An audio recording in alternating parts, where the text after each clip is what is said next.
Khiyaanadu waa waxa ugu badan ee na dareensiiya xanuunka iyo cidlada. Waana qof aan u furnay albaabada qalbiyadeena, kadibna si easy u soo galay oo dhib la'aan ah. Markii uu ogaaday oo uu hubsaday in aan laabnay jaceylka isaga aan u qabnana, ka faa'iidaystay oo naga tegay qalbigeena uga tegay cidlo. Kadib markaan wax waliba oo caafimaadkeena iyo nafteena isaga aan u hurnay oo siinay. Waana qofka kaliya ee naga sumeeyay maalmaheenii aadka u quruxda badnaa, ee naga wasakheeyay dambiga ugu badan ee nafteena aan ka galnana waxa uu yahay inaan isaga u malayno qof fiican markaan baranaynay.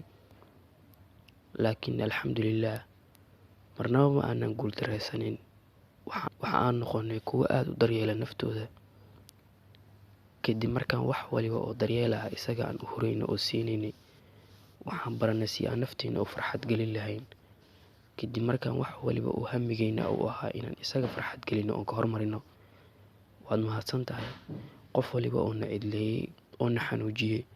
Waxaan baranay sidaan nafteena ugu noolaan lahayn darteeda. Waad ku mahadsantahay inaad na xasuusisay in alla khayrkii lagu xiraa ay tahay dulinimo. Sidoo kale waa ku mahadsantahay inaad na dareensiisay qiimaha nafteena oo aad naga toosisay hurdadii aan ku jirnay. Waxaan baranay